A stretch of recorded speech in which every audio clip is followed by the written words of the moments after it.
If you look at my life, you notice that I'm a person who creates opportunities for myself time and time again. And I do this by going where nobody wants to go, going to places where I'll probably be by myself and I have to make new friends, constantly stretching myself. And this is quite important. And today I'm going to be just trying to share some of these things. Hey guys, welcome back to this podcast. And today it's a Q&A episode where I'm just going to be addressing some questions that have been asked across the podcast or during the time the podcast has been happening, and I thought maybe that's a good way to do it. And I know there's an episode that's missing, but the reason why that episode is missing is a very long story which I will talk about maybe at a later stage or someday. But the reason why I'm saying that is because if I said it today, this would change the podcast into a crime podcast, and it's insane what has happened. Something straight out of Catch Me If You Can, and it's absolutely insane. But nonetheless, today we're going to be focusing on how do you create value or how do you market yourself. And this is particularly targeted, at, engineering students, people who are working, or people in general. And particularly why we're saying this is because if we try to focus on the things like placements here, for instance, like internship here, for people who are outside of the UK, like how do you go about getting one? How do you go about securing one?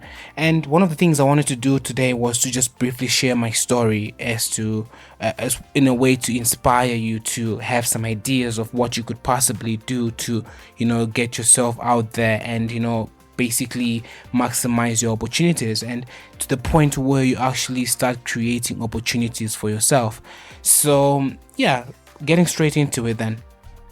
If you look at my life, you notice that I'm a person who creates opportunities for myself time and time again.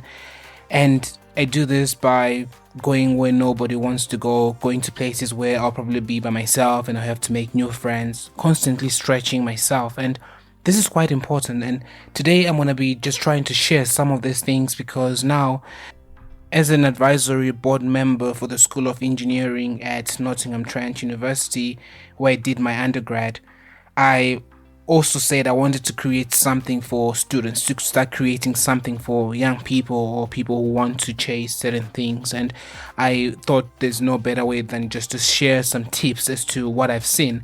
So, firstly, how do you get a placement? How do you get an internship? How do you get that job you want? And there's the conventional way, of just applying for the jobs in the adverts, etc., where you see a job in the advert, like in the newspaper, and you said, okay, cool, let me just apply for that. And sometimes you do get those jobs, and that's okay. And that comes with the tips of, okay, polish your CV, put the right wording in the CV, etc. And that's the conventional way of doing things. And I'll tell everyone right now, go ahead, do that. Don't stop doing that. But if you want to then add another element, because I feel like most of the jobs that are actually advertised are already taken. The reason why most companies, advertise these jobs is either for the sake of formality and, just to do like their due diligence. So if there's an audit, they can say, okay, at least we interviewed 100 people or so. So I always say, if you get a job rejection or whatever, don't let that be like a heavy loss for you. Just understand that maybe that wasn't a job for you, and that's okay, and you keep looking. And this strategy works with numbers, right? It's a numbers game. So the more you apply for, the more likely you increase your chance of getting something. Let's say if 80% of the jobs are taken, and you just have to work with the numbers, right? You have to at least do as many applications as you can, obviously personalize your CV, etc. But there's another element that's not really spoken about, and this element is about marketing yourself, creating opportunities for yourself, meeting people and making them like you enough that they actually create a job for you, a job that initially wasn't there, but because you've done so well for them, they want to do that for you. So, and that's what I'm going to be talking about, this particular unorthodox method that will also help you to get yourself out there and start working towards that particular dream you want to do. So firstly, there's no denying it, you have to get out of the house. I know it can be expensive to network, etc., but there's a lot of misconception around this point, because sometimes the clothes that you need to actually wear and look good don't really have to be expensive. You can, as long as you got a shirt, some chinos, and you tucked in, that makes a huge difference. So when you get there, you actually have this self-confidence because at least you dressed in a way that people can approach you. So the basics are obviously have confidence, don't have a huge ego, also make the people feel good and take an interest in what they're actually doing. And most people actually mistake this because they think that, oh, okay, I'm going to this place, I'm networking with this person who's on a higher level than me, they should do everything. They get there, they're not composed, they're like, wow, this is amazing, this is fascinating, etc. Lacking that composure will ultimately cost you. So what you have to do essentially is stay composed, stay good, even if you haven't been there before, you haven't been to that fancy restaurant. Be composed, hold yourself tight, sit down together, be humble and talk, to them. And particularly one thing that's quite important that most people don't really realize is that you actually have to offer value to them as well. So it's not just about just asking like, oh, can I have this or can I have that? It's also about offering value, and you can offer value by doing homework, simple homework, or just taking keen interest to say, okay, I know you guys are doing this and that. I'm willing to help you do this and that, and this is what my service will be. And if in my case, I was even willing to do that for free.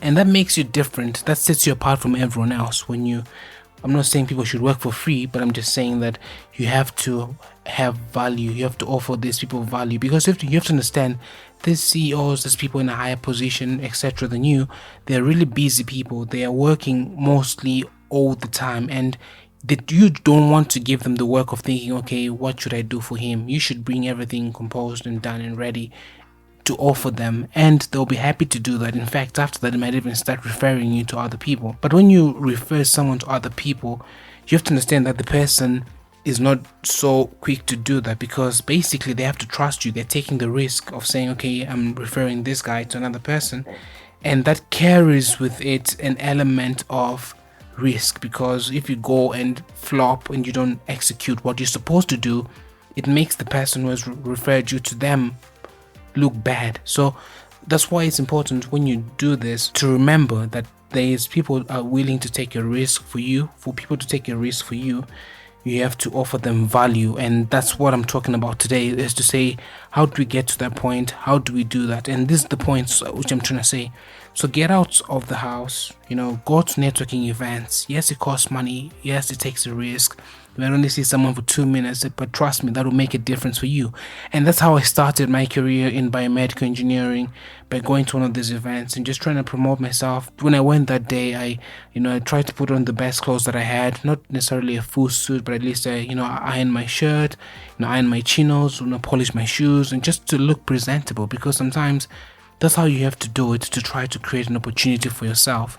And this is what I want people to also start considering to do when they are working towards something. When you need to get something to get to a bigger perspective, to a bigger audience where you want something, you have to offer something as well. So I hope this kind of helps in terms of how you should approach the job you're looking for, the internship you're looking for, the placement you're looking for, etc. And this is also to say that if you're fortunate enough to meet someone who's in a higher position than you, or someone you want something from, and you're meeting them up for coffee or a particular meal, what I'd like to tell you right now is you have to pay for that coffee, you have to pay for that meal, because this person is giving you their time, they're giving that opportunity, and you paying for the coffee or paying for that particular meal is a way also to offer value to them.